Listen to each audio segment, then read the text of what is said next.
Masters শেষ পর্বের আমার প্রিয় ছাত্রছাত্রীবৃন্দ, আশা করি তোমরা ভালো আছো। করোনার এই দুর্যোগকালীন সময়ে তোমাদের ভালো থাকাটা আসলেই অত্যন্ত জরুরি। ইতিমধ্যেই তোমরা ফিল্ডে গিয়েছ এবং তোমাদের ফিল্ড ওয়ার্ক অনেকেই প্রায় অর্ধেকের কাছাকাছি সম্পন্ন করে ফেলেছিলে, কিন্তু যেহেতু এরই মধ্যে তোমরা দুর্যোগের কারণে অফিসে তথা তোমাদের ফিল্ডে যাওয়া বন্ধ করে দিয়েছ, আমার মনে হচ্ছে যে তোমরা অনেকেই অনেকটাই অলস জীবনযাপন করছো। আর এই সময়টাতেই তোমরা তোমাদের অন্যান্য যে কোর্সগুলো আছে সেগুলোও তোমরা মোটামুটি পড়তে থাকবে, স্টাডি করতে থাকবে, যাতে পরীক্ষার রুটিন হওয়ার সাথে সাথে যেন তোমরা কোনো ধরনের হেজিটেশন কিংবা বার্ডেন ছাড়াই পরীক্ষার হলে সাবলীল এবং আনন্দের সাথে অংশগ্রহণ করার জন্য যেতে পারবে। প্রিয় শিক্ষার্থীবৃন্দ, আজ আমি তোমাদেরকে industrial relations and labour laws এই কোর্সটির উপর আলোচনা করতে চেষ্টা করব, যে কোর্সটির কোড নাম্বার হলো 312105। এই কোর্সের 3 নম্বর চ্যাপ্টারটি ইন্ডাস্ট্রিয়াল ডিসপুটসের উপর। আমরা সবাই ইন্ডাস্ট্রিয়াল রেভলিউশন সম্পর্কে প্রথম বর্ষেই আমরা জেনেছি, কিংবা অন্যান্য বর্ষ আমরা এ সংক্রান্ত আলোচনা শুনেছি। ইন্ডাস্ট্রিয়াল রেভলিউশন কিংবা ইন্ডাস্ট্রিয়ালাইজেশন কিংবা আরবানাইজেশন এই বিষয়গুলো কিন্তু পারস্পরিক সম্পর্কযুক্ত, একটা আরেকটার সাথে যথেষ্ট সম্পর্ক রাখে। আর যারা বিগত ক্লাসগুলো ঠিকমতো ফলো করতে পেরেছিলে, ক্লাসগুলোতে উপস্থিত ছিলে, তাদের জন্য আমি মনে করি এই ক্লাসটি অনেকাংশেই সহজ হয়ে যাবে। প্রিয় শিক্ষার্থীবৃন্দ, তোমরা জানো বাংলাদেশ ইতিমধ্যেই চতুর্থ শিল্প বিপ্লবের অংশীদার হতে চলেছে। আমাদের দেশে যেভাবে ইন্ডাস্ট্রিয়ালাইজেশন হচ্ছে এবং তথ্য প্রযুক্তির এই যুগে আমরা যেভাবে প্রবেশ করতে পেরেছি, কিংবা আমাদের দৈনন্দিন দাপ্তরিক কিংবা অন্যান্য কাজে যেভাবে ডিজিটালাইজেশনের প্রভাব পড়ছে এবং আমরা যেভাবে ইন্টারনেট এবং অন্যান্য সোশ্যাল মিডিয়ার সাথে কানেক্টেড হচ্ছি, তার মানে ইহাই প্রমাণিত হচ্ছে যে আমরা আসলে শিল্প বিপ্লবের বাইরে তথা চতুর্থ শিল্প বিপ্লবের বাইরে যাওয়ার কোনো চিন্তাই করতে পারছি না, এবং এটা অসম্ভব প্রায়। প্রথম শিল্প বিপ্লব ইউরোপে, বিশেষ করে ইংল্যান্ডে অষ্টাদশ শতাব্দীর শেষার্ধ থেকে 19বিংশ শতাব্দীর মাঝামাঝি পর্যন্ত পরিচালিত হয় এবং এর প্রভাব সারা পৃথিবীতেই পড়তে থাকে, যার সূত্র ধরেই দ্বিতীয় শিল্প বিপ্লবের শুরু হয় এবং তার উপরে তৃতীয় শিল্প বিপ্লব, যা এই কিছুদিন হলো শেষ হয়েছে প্রায়।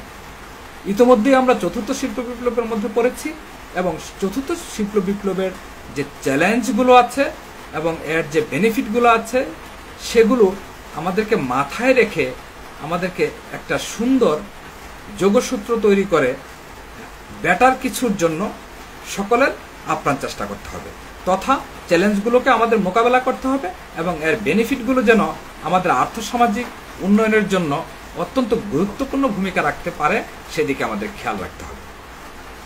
আর সেজন্যই আমাদের এই কোর্সটিতে আমরা শিল্প বিপ্লবের এবং শিল্পায়নের একটা অন্যতম চ্যালেঞ্জ তথা শিল্প বিরোধ নিয়ে আমরা আলোচনা করতে চেষ্টা করব।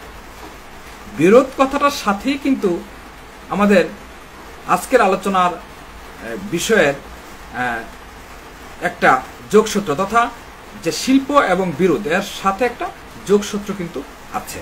বিরোধ তথা চ্যালেঞ্জ, অথবা আমরা বলি অনেকেই প্রবলেমস, তার মানে যে বাধাগুলো আছে, যে চ্যালেঞ্জগুলো আছে, যে প্রতিবন্ধকতাগুলো আছে শিল্পায়নের জন্য বা শিল্প বিপ্লবের জন্য বা শিল্প কারখানার দ্রুত অগ্রগতির জন্য, সেটাই হলো শিল্প বিরোধ।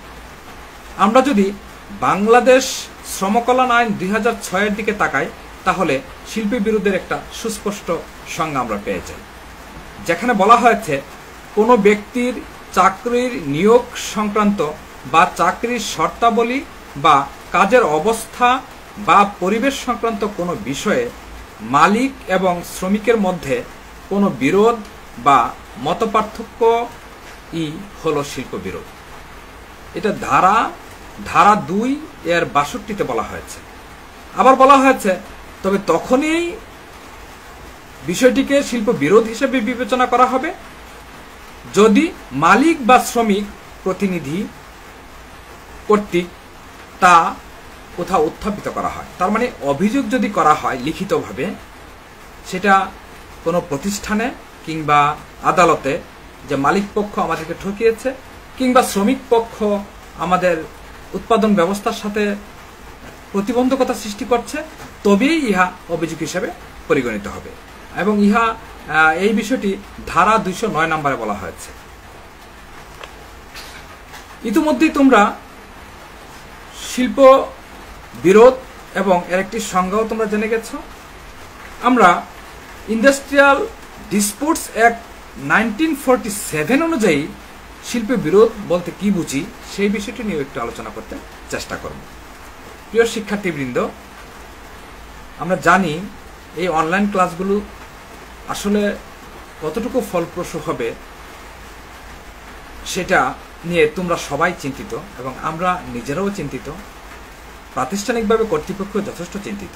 তাই এই ক্লাসটি কতটুকু ফলপ্রসূ হবে সেই বিষয়ে চিন্তা না করে আমাদের সবাইকেই এর মধ্যেই যেতে হচ্ছে। কারণ তোমরা জানো সময় বসে থাকবে না কারোর জন্যই।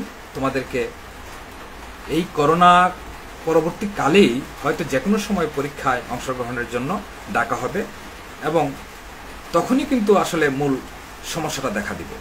তাই আমাদেরকে থেমে থাকলে চলবে না, এর মধ্যেই আমাদেরকে কন্টিনিউ করতে হবে। প্রিয় শিক্ষার্থীবৃন্দ, আসা যাক আমাদের পরবর্তী 1947 এর যে ইন্ডাস্ট্রিয়াল ডিসপুটস অ্যাক্ট আছে, ওখানে এই ইন্ডাস্ট্রিয়াল ডিসপুটস সম্পর্কে কি বলা হয়েছে সে সম্পর্কে একটু আলোচনা করা যায়। সেখানে বলা হয়েছে এনি ডিসপুট অর ডিফারেন্সেস, যে কোনো ধরনের ডিসপুট কিংবা পার্থক্যটাকে বলা হয়েছে বিরোধ। তো এই যে বিরোধ বলা হয়েছে কিসের পার্থক্যের মধ্যে, কিসের মধ্যে পার্থক্য থাকলে আমরা বিরোধ বলবো, কিংবা কিসের আঙ্গিকে ডিসপুটটা হলে আমরা এটাকে শিল্প বিরোধ বলবো, সেটা বিটুইন এমপ্লয়ার্স অ্যান্ড এমপ্লয়ার্স, তার মানে চাকরিজীবী এবং চাকরিজীবী, চাকরিজীবীর সাথে চাকরিজীবী তথা শ্রমিকের সাথে শ্রমিকের যে বিরোধ সেটাকে আমরা ইন্ডাস্ট্রিয়াল ডিসপুটস বলতে পারি। Or between employees and employees, sorry আমরা প্রথমে এমপ্লয়ার্স চাকরিদাতা এবং চাকরিদাতা তথা মালিকের কথা বলেছি, মালিকের সাথে মালিকের। সেকেন্ড হলো বিটুইন এমপ্লয়িজ অ্যান্ড এমপ্লয়িজ, শ্রমিক এবং শ্রমিকের সাথে তথা লেবার অন্য লেবারের সাথে যে বিরোধ। Or between employers and employees, অথবা মালিক শ্রেণীর সাথে শ্রমিক শ্রেণীর যে বিরোধ সেটাকেও শ্রম তথা শিল্প বিরোধের কথা সাথে অ্যাডজাস্ট করা হয়েছে। তার মানে শ্রমিকের সাথে শ্রমিক, শ্রমিকের সাথে মালিক কিংবা মালিকের সাথে শ্রমিক এর যে বিরোধ সেটাই হলো শিল্প বিরোধ। And employees which or between employers and employees which is connected with the employment or non employment, যেটা চাকরির সাথে কিংবা বেকারত্বের সাথে জড়িত। Or the terms of employment, অথবা চাকরি তথা জীবিকার যে বিষয়টা আছে এর সাথে জড়িত, চাকরির সাথে জড়িত। Or with the conditions of labour of any person, অথবা এনি পার্সন, যে কোনো ব্যক্তির শ্রমের যে কন্ডিশন থাকে, শর্ত থাকে, এর সাথে শ্রমবিরোধটা জড়িত থাকে। তো ইতিমধ্যে আশা করি তোমরা বুঝে গেছ শ্রমবিরোধটা আসলে কি। আমি যে ডেফিনেশনটা এতক্ষণ আলোচনা করলাম সেটা ইন্ডাস্ট্রিয়াল ডিসপুটস অ্যাক্ট 1947 অনুযায়ী আমি তোমাদেরকে একটু বলতে চেষ্টা করেছি।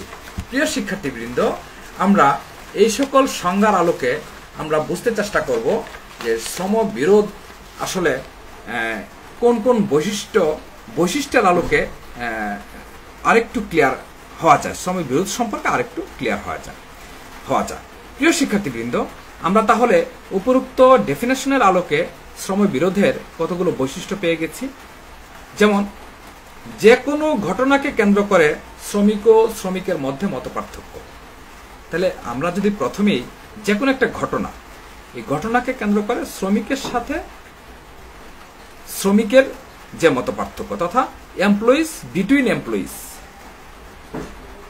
2 নাম্বার, মালিক ও মালিকের মধ্যে মতপার্থক্য। এটা হতে পারে এমপ্লয়ার্স বিটুইন এমপ্লয়ার্স, এই বিরোধটা হতে পারে। 3 নম্বর বৈশিষ্ট্য হতে পারে শ্রমিক ও মালিক তথা এমপ্লয়িজ অ্যান্ড এমপ্লয়ার্স, তার মানে industrialist and labour, workers and owner of the company or owner of the industry. এর মধ্যে যে বিরোধটা সেটাও এই শ্রম বিরোধের মধ্যে পড়ে। উভয়ের মধ্যে সহযোগিতা, আন্তঃসম্পর্ক ও সহমর্মিতার অভাব। কেউ কাউকে যখন বিরোধ দেখা দেয় একেবারেই সহ্য করতে পারে না এবং এক পক্ষ আরেক পক্ষকে শত্রুতে পরিণত করে। যেখানে সম্পর্কের দরকার উভয়ের উন্নয়নের জন্য, সেখানে শত্রুতা সূত্রপাত হয়। আমরা নাম্বার 5-এ যে বৈশিষ্ট্যটি পাই সেটা হলো উৎপাদন কাঠামো ও উপাদান দুর্বল হয়ে পড়ে।